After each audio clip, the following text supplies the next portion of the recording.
episode of Allen Pridecast. I have Brig Merritt with me. He is a NJCAA All American. He is finishing up graduating this semester. He'll be headed to a four-year school to continue running, and I wanted to bring him in, being this is the end, kind of the end of the semester-ish, headed into Thanksgiving break. Thought it'd be fun to get some of his thoughts on the season that is probably never going to be like another season again. Hopefully not. I hope it gets back to normal next year, whatever normal is now. But welcome, Brig. Thanks for having me. Well, let's get started off. Where are you from? I know you're from Florida, but for the listeners out there. I'm from Ocala, just south of Gainesville. So. Okay. You Gator fan? Oh, yeah, of course. Oh, yeah. Die hard. Die hard. What about Florida State? Never? Nah. Never. Terrible. You, no, I don't know how old you were when the Florida Gators basketball and football both won. Did you get to enjoy that, or were you too young to enjoy that? Yeah, I was about 10 years old when that was going on, so I got to experience it. Actually, not too long after they won, I got to see Tim Tebow driving around a scooter on campus, so that was pretty cool. When you're not running, what other things do you like to do? Well, I'm here mostly hanging out with the guys, watching sports on the weekends. You play video games? Not too much anymore, no. But it was Fortnite for a while. Yeah. Yeah. You played other sports. I do remember when you first came on campus, I had that running camp I used to put on, and we had dodgeball. And the first time, like most runners are terrible at throwing. I mean, they are. I'm not going to lie. So I always having a distinct advantage because I could throw and catch, and I was an athlete. And the first time I seen you zing a dodgeball, I was like, so I'm going to go ahead and guess baseball was a sport you played. Yeah. How long did you play baseball? Up until my senior year of high school. Did you enjoy it? I did, yeah. Better running than baseball, or just? Well, I was starting to be a pitcher only, so I don't know, practices started getting long and started getting good at running all of a sudden, so it's kind of what decided it for me. Now, is there anything about baseball, has it helped you mentally as a runner?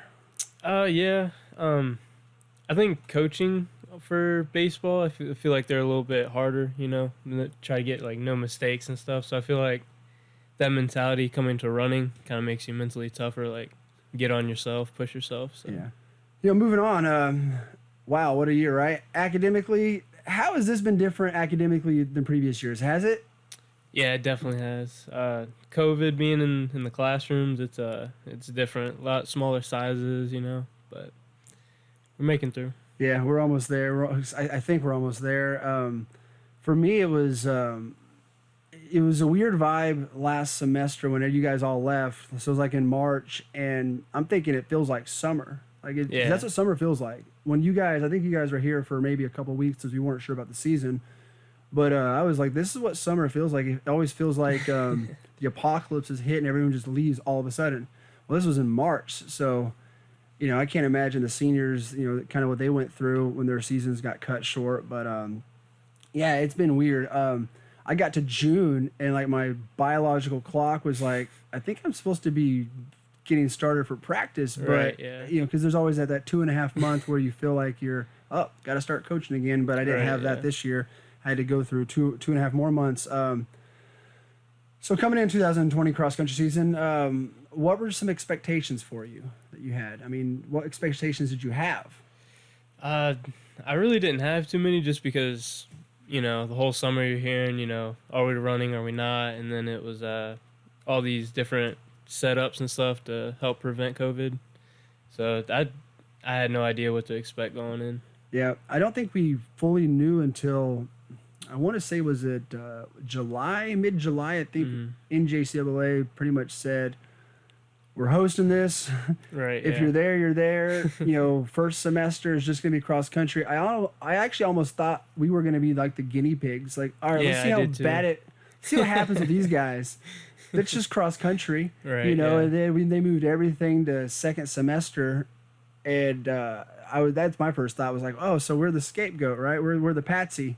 We're gonna be the ones to either ruin it or kind of give them an idea, But no, I was very happy because I can imagine going through this semester not having a season like soccer and volleyball. It's probably weird for them, especially coaches. I know Doug, our soccer coach, and Jeremy have all said it's they're expecting, they feel like they're supposed to be coaching. And then they're like, what am I going to do, end of second semester when you're actually coaching? So, I don't envy any of them at all.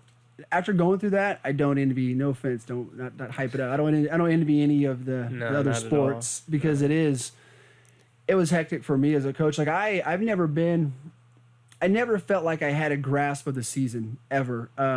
Like in August, I was so exhausted after 2 weeks of August just because I was like, well, I can't run the VO2 max. I can't do this. We can't have this. We can't have that. And I know Shane and I, the athletic trainer, like ice baths, like, okay, what protocol for ice baths? What do I got to do here? What do I got to do there? It just was so exhausting. So August for me, I ended August and I was just like, I don't know how I'm going to get through September and October and even November because it was just so taxing mentally every day. Normal things that you thought you were able to do, you couldn't do, and you had to figure out how to do them differently. So for me, I never fully felt like I had a grasp of the season. And then when you had like a string of sprinkle, like in September and October, where other teams got popped and got hit, I was just like, I felt like I was just amazed at ticking. It was like a ticking time bomb here. That's kind of what I felt like was at any moment now, someone's going to come in and say, hey, coach, I'm not feeling it. And I know I had like allergies because of mowing, and I'm thinking, well, I got to get tested for COVID. And I had like 6 tests, obviously 6 for 6. I got the 7 one, coming on the way.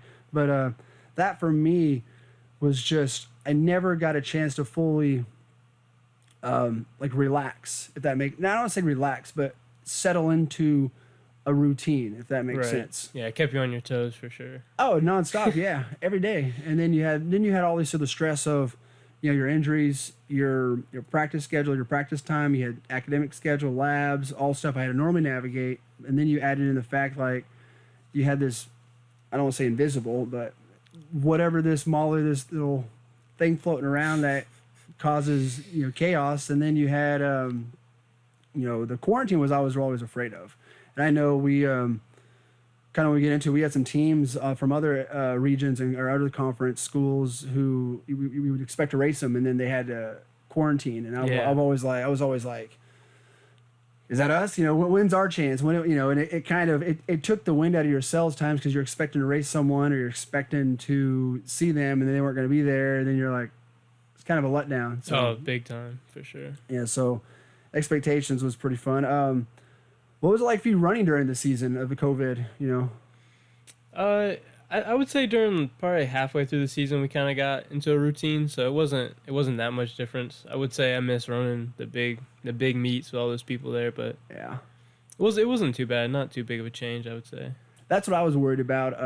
Luckily we had a really young team, so they didn't get a chance. They didn't necessarily get the trips. Right. So they don't know what they were really missing. I know you and Hennos came over and were able to.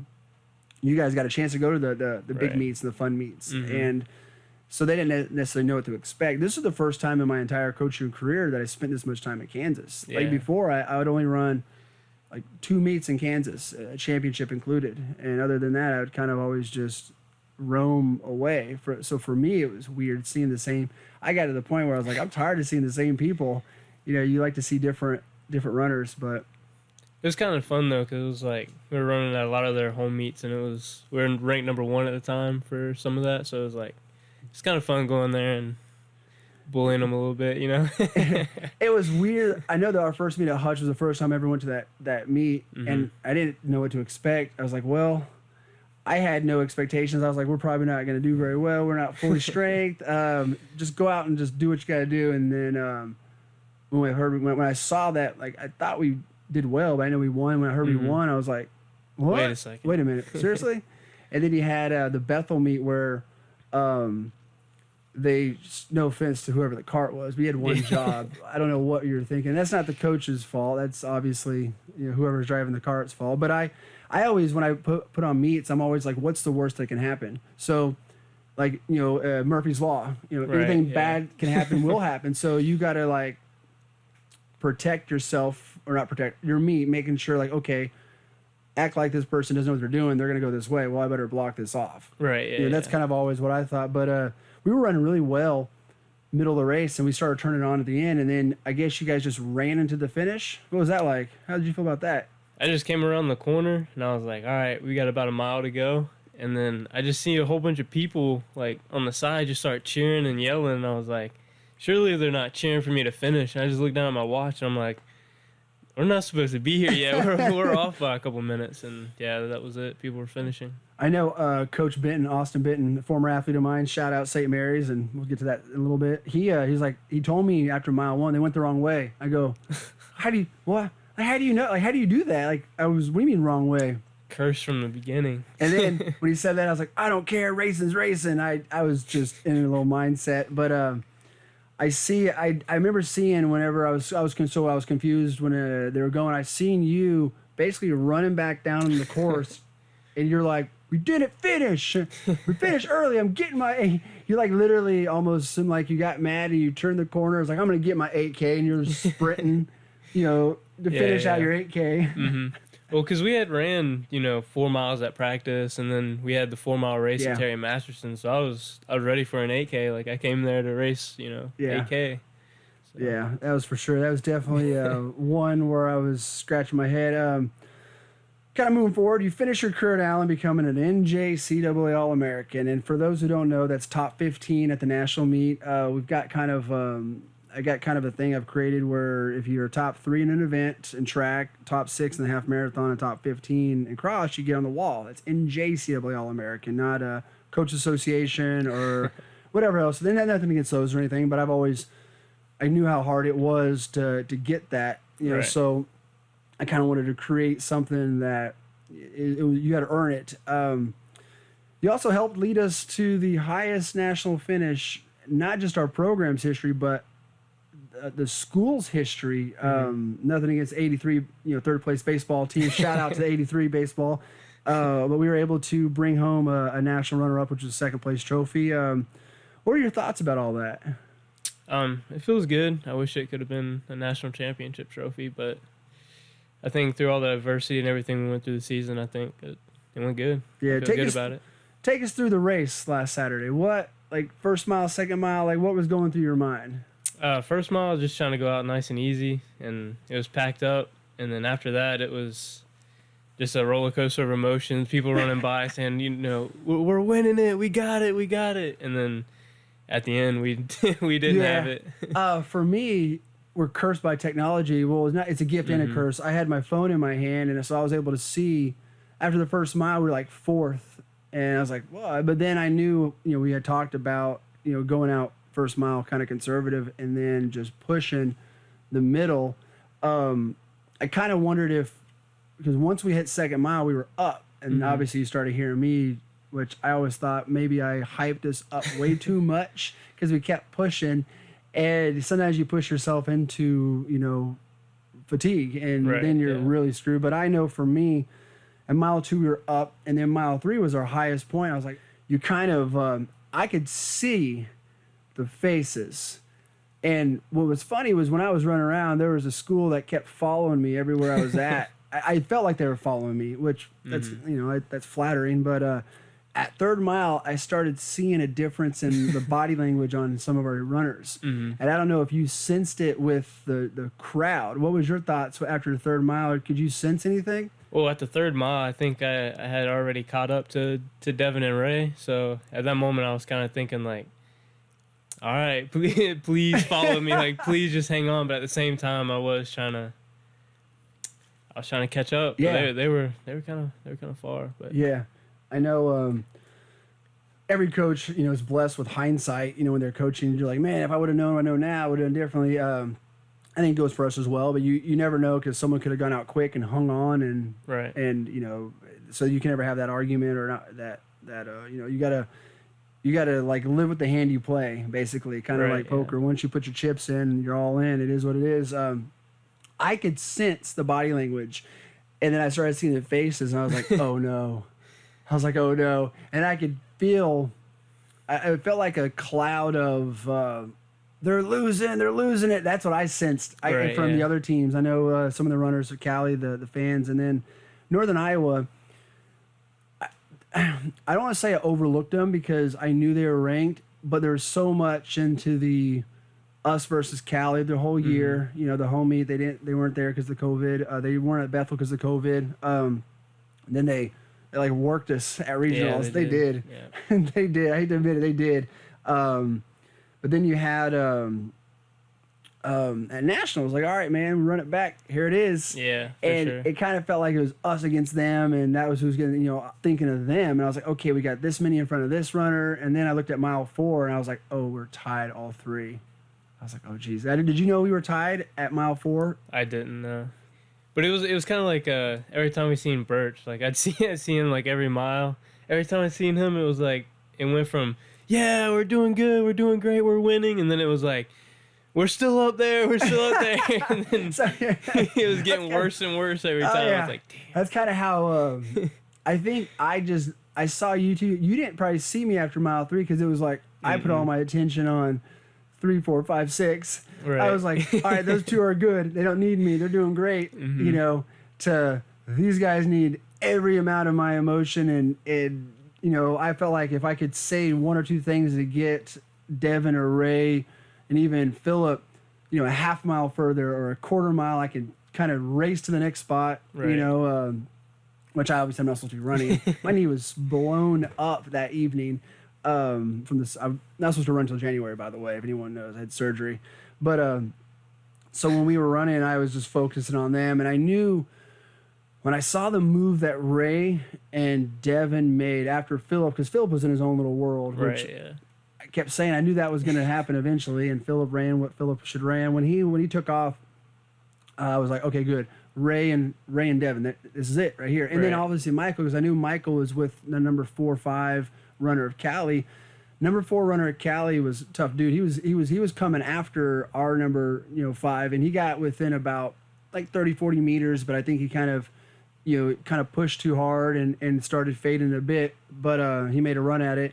When Michael could get in front of their runner and put points on their score, when I saw with a half mile to go, Devin and Ray move in front of the number 3 runner of Cali, I was like, we're gonna win again, and I was. So all I was trying to do is sprint, like one last sprint inside of me, sprint to the highest part of the finish so I could get to the straightaway. And I don't know if I end up seeing you. I think you had just passed. Then I got to Henos, and I'm like out of breath saying, don't worry, no one's going to catch you. Because I know Henos got to the point where he was looking back, so he didn't have to go any harder. And I think you said you didn't want him running you down, so I'm going to get away from him. Yeah. That becomes a point where you can't catch the person in front of you. Who's the person behind you? Oh, it's your own teammate. All right, well, I don't want him beating me, so I got to take off before he can catch me. So when I got to, I saw the finish. He had Philip, Devin, and Ray. And when they finished, I had the phone with me, and I seen Michael pass their number 5 and 4, but I think their 4 ended up pulling away, but he got in front of number 5. So I see 68-70. I'm like, okay, I'm sitting here waiting for Nyack's score. And then when I seen it, I just was like, what were your thoughts when you saw the final scores? Well, when I first finished, I seen a lot of red, or I guess we were wearing white.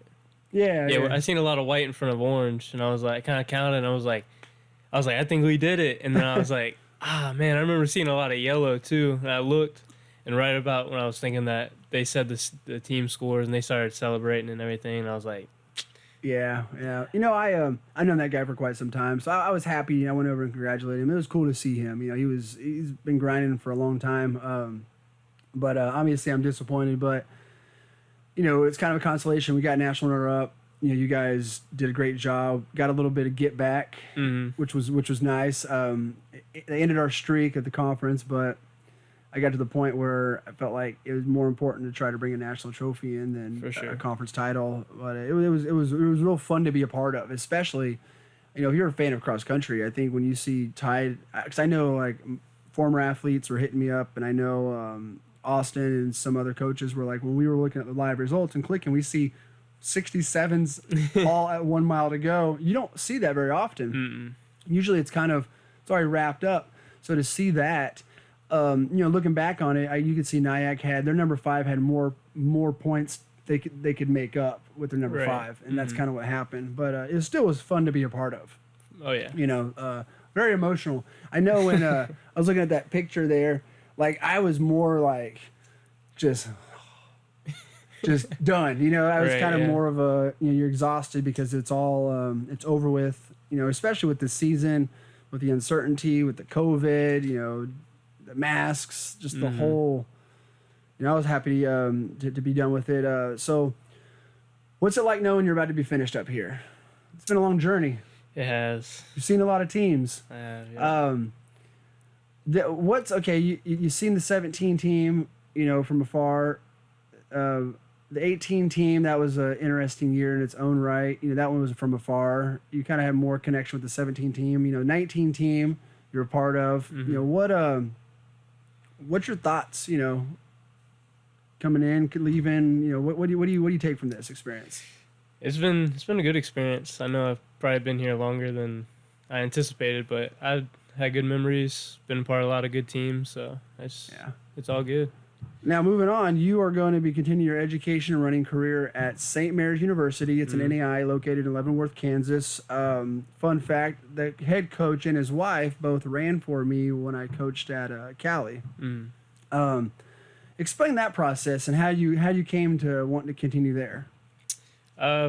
Being here, I've heard a lot of alumni say good things about it. I know he was your former athlete. I've heard good things from you about him, so I know they got a good running program and good academics, so it was a good choice. Well, I'm excited to see. I know they've had a lot of former Allen runners, both male and female, through the times. And no, I don't put them there by no means. I know it's always gets said.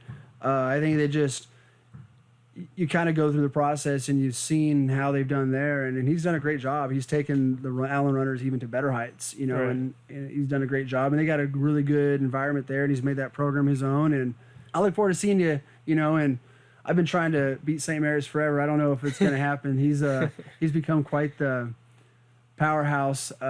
Sometimes I always wondered if he avoided us if we had a good team, and because he's been drilling me whenever he's got a squad. I hope he listens to this too. You need to follow me when you don't have a squad, or just run your freshmen, sophomores. But it's a well-oiled machine that produces, man. It produces. So, well, appreciate you, and we'll look forward to seeing you. And congrats with the success. Congrats with everything. And I do appreciate what you've done for the program. Yes, sir. Thanks for having me.